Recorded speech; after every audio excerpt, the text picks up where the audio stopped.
September 14, 2021. Ama Mirna! Woo! Congrats po kay Ama Mirna.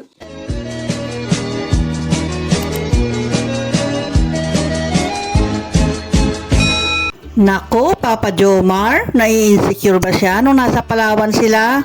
Bakit naman kaya? Ano bang dahilan? Dapat, di siya may insecure dahil nasa tabi naman niya si Carla. Lagi ba naman niyang tinatanong si Carla kung anong feeling ba ni Carla? Kasi nga, maraming tao sa El Nido, Palawan, di ba? Maraming magagandang tanawin. At marami ring naggagandahang mga babae. At syempre, mga poging mga lalaki rin. Lalo na maraming mga foreigner din doon. Matatangkad, mapuputi, mga gwapo rin.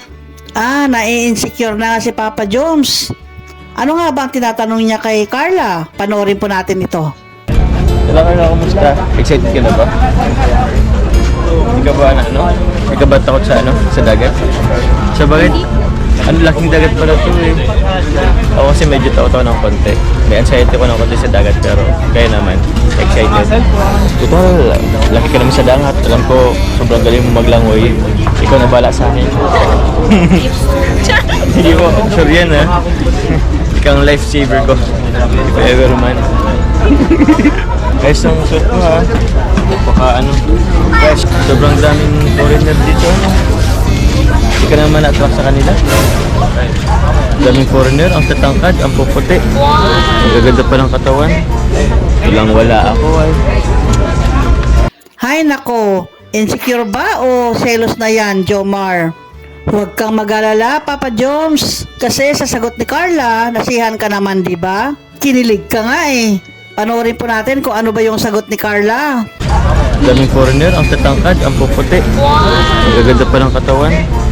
Walang wala ako ay. Hindi ka naman na-attract? Hindi ka naman na-attract sa kanila? Nakafocus lang ako sa inyo. Nakafocus lang ako sa inyo.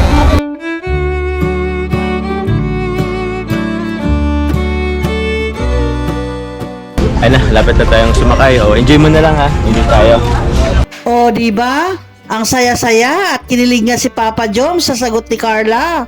Napalubag ng loob ni Papa Joms. Hindi daw na-attract si Carla sa mga lalaki doon. Kasi nga, nakafocus lang siya kay Papa Jomar. Nakafocus lang ako sa inyo. Ayan nga mga kalingap, may assurance na si Papa Jomar na sasagutin din siya ni Carla.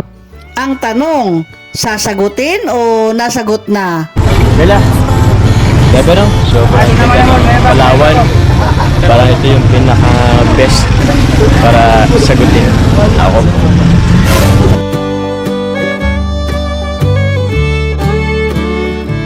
Tingin mo?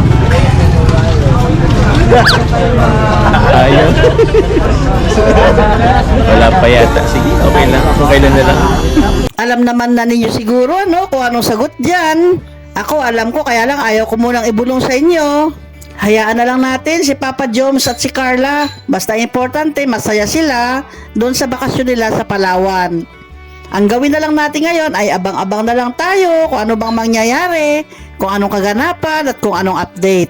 Okay, hanggang sa next video na lang ulit. Good vibes lang po ito mga kalingap ha.